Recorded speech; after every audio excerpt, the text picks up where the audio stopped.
Awareness is soul of your sadhana. व्यक्ति की ये जो जागरूकता और सचेतनता है, यही उसका मेरुदंड है और यही उसकी आत्मा है, यही उसका प्राण है, जो धीरे धीरे हमें गहराई देता है और मुक्ति प्रदान करता है।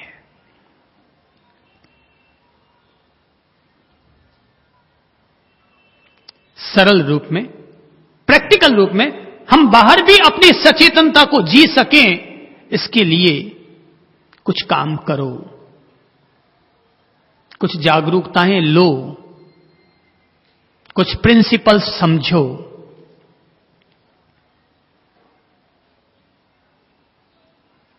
और जो हमारे द्वारा गतिविधियां होती हैं, उन गतिविधियों पर ही गौर करो।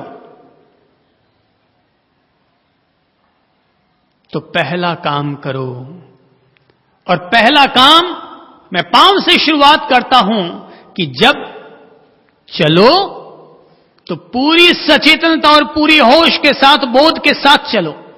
सचेतनता के साथ चलने की आदत डालो, क्योंकि चलना पांव का काम है और हमारी कॉन्शियसनेस, हमारा अवेयरनेस उन पांव के प्रति हो।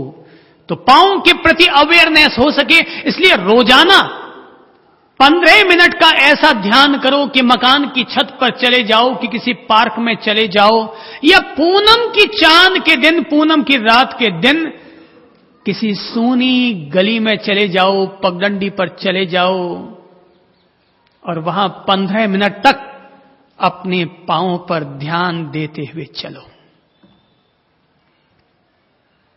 धीरे धीरे धीरे धीरे सचेतनता पांव पर इतनी केंद्रित होने लग जाएगी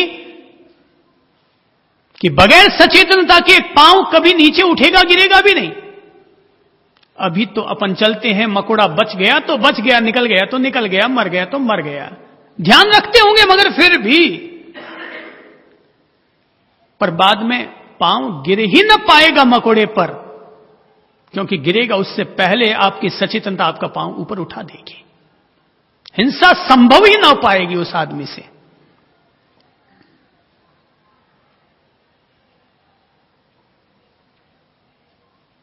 तो मैंने कल कहा था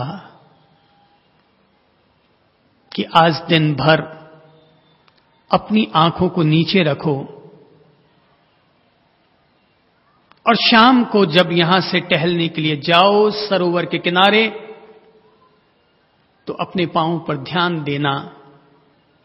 हो सकता है कईयों ने इसका पालन किया हो और कई लोग इसकी परिपालना करने से वंचित रह गए हों, चूक खा गए हों। दिन भर आंखों को नीचे रखना, यह भी एक अभ्यास था, यह भी एक साधना थी, यह भी एक इंद्रिय संयम था। और 10 मिनट तक जब आप पांव पर गौर करते हुए चलेंगे, केवल 10 मिनट रोजाना चलो, 10-10 मिनट करके आप देखेंगे धीरे धीरे धीरे आपके पांवों के प्रति आपकी सचेतनता प्रगाढ़ होने लग गई है। तो चलोगे ना? 1 मिनट तक तो चलोगे, तो 1 मिनट तक चलते समय हमारी पूरी कॉन्शियसनेस रही कि अचानक अगले पल फिर कोई चित्त की धारा उठ गई और हमारा जो अवेयरनेस रहा वो खंडित हो गया। वो जैसे खंडित हुआ, फिर वापस बोधि को जगाया और फिर हम वही चलने पर ध्यान देंगे। 1.5 मिनट तक ध्यान रहा, फिर वापस वही चित्त की कोई धारा उठी कि बगल में कोई निमित्त आया, कोई चलता हुआ आया और हमारा ध्यान खंडित हो गया। उसने आकर्षित कर दिया, हमारे चित्त को उसने आकर्षित कर दिया, तो उधर चला गया। फिर वापस तीसरी बार। तो पहले दिन आधा मिनट की सचेतनता पांव पर आएगी।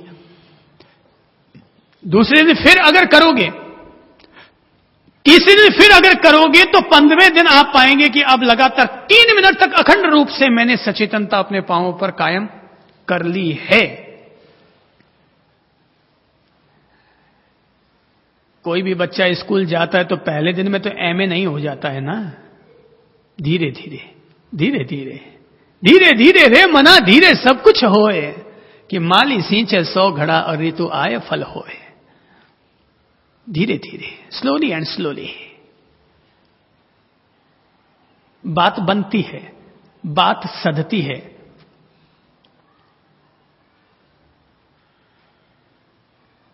आदमी शादी करके आता है तो कोई पहले रात को ये बच्चे पैदा थोड़ी कर लेता है, धीरे धीरे स्लोली स्लोली वो धीरे धीरे करीब जाता है। पहले दिन छू ले तो गड़बड़ हो जाती है सारी, धीरे धीरे slowly and slowly slowly and slowly और सारी बातें बनने लग जाया करती हैं। ऐसे ही साधना में भी हर बात slowly and slowly, slowly and slowly, धीरे धीरे धीरे धीरे धीरे बनती चली जाती है। पढ़ने के लिए बच्चा बैठता है धीरे धीरे स्लोली एंड स्लोली, पहले कख गगड़ सीखता है और फिर धीरे धीरे धीरे धीरे पूरे पहाड़े सीख लेता है, पूरी वर्णमाला सीख लेता है और फिर किताबें पढ़ना सीख लेता है, अखबार बांचना सीख लेता है, सारा ज्ञान आने लग जाता है स्लोली एंड स्लोली। तो चलो बोधपूर्वक चलो,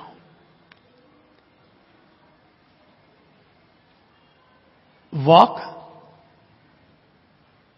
विथ कॉन्शियसनेस। चलो तो ध्यानपूर्वक चलो। अब इसलिए अगर चलते हो कि भाई चलेंगे नहीं तो पहुंचेंगे नहीं, तो ये तो आपकी मजबूरी हो गई। पहले मैंने सोचा क्या हुआ कि जब मैं संत बन गया तो उस समय तो इतना समझता था नहीं, आज भी कोई ज्यादा नहीं समझता हूं।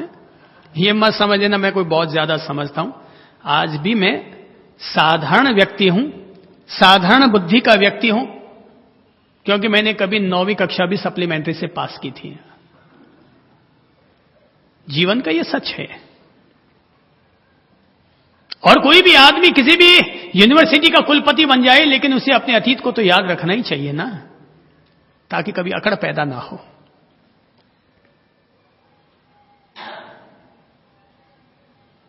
तो गुरुजी के पास रहता तो एक दिन मैंने गुरुजी से पूछे, मैंने कहा गुरुजी एक बात बताइए, जेएनयू के महाराज सारे पैदल ही क्यों चलते हैं, वाहन का उपयोग क्यों नहीं करते? तो गुरुजी ने कहा बेटा वाहन का उपयोग इसलिए नहीं करते क्योंकि वाहन के चलने से छोटे छोटे जंतु मर जाया करते हैं। तो मेरे बात समझ में आ गई, हां भाई छोटे छोटे जंतु तो मरते होंगे। फिर धीरे धीरे युग बदले, वक्त बदला।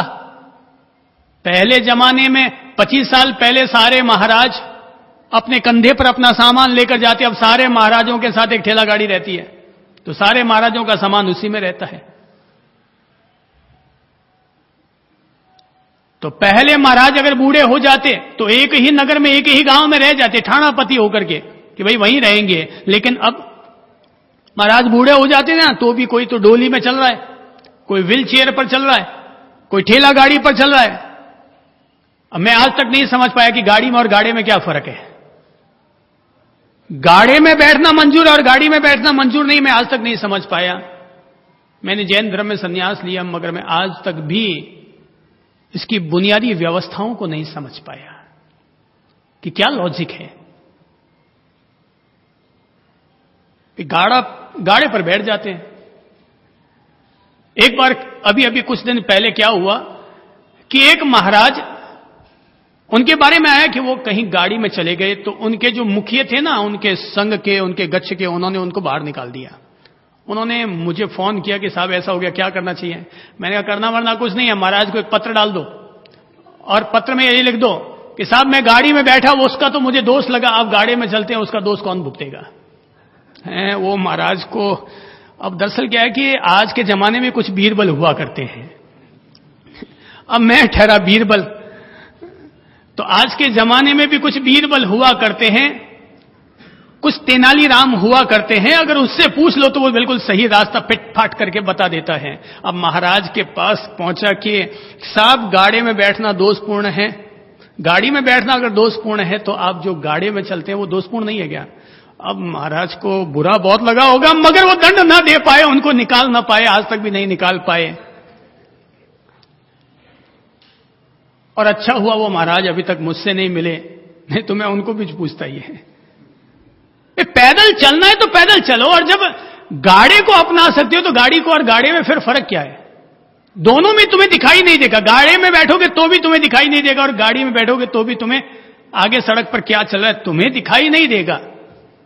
पर मैंने सोचा पैदल क्यों चला जाए, तो मुझे लगा पैदल इसलिए चला जाए ताकि उसका हर कदम सचेतनता पूर्वक चल सके, इसलिए पैदल चलने की व्यवस्था हुई।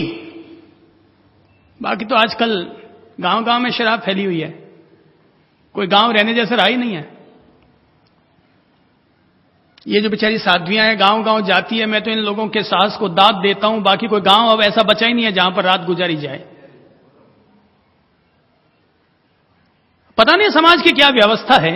ये 2-3 साध्वियां निकलती है जंगल से, जरा आप अपनी बेटी को और बहू को, 2 लोगों को अपने घर से निकाल के बताओ मुझे रात को 11 बजे और किसी जंगल के रास्ते में और किसी गांव में ले जाकर रुकवा के बताने की हिम्मत दिखा दो मुझे कोई, कि आप अपनी एक बहू को और उसके साथ उसकी ननंद को, 2 लोगों को स्वतंत्रता रूप से भेज दो। फिर देखो आपका मन क्या करता है, कितना चिंता में पड़ जाता है, कितना तनावग्रस्त हो जाता है, और रात को 2 बजे जाकर के आप अपनी बहू और बेटी को वापस ले आएंगे। पर ये साध्वियां, समाज को कब सद्बुद्धि आएगी? महावीर स्वामी को कहता हूं अपने समाज वालों को थोड़ी सद्बुद्धि दें। अब गांव ऐसे बचे ही नहीं है। हम लोग तो पुरुष लोग जाते हैं ना, तो भी हमें लगता है कि यार ये कहां अपन लोग आके ठहर गए हैं, सब सामने आके पी रहे हैं, ठोक रहे हैं, गाड़ियां निकाल रहे हैं, स्कूलों में जाकर, स्कूलें जंगलों में पड़ी है, अकेले वहां पड़े हैं, बाहर शराब पी जा रही है।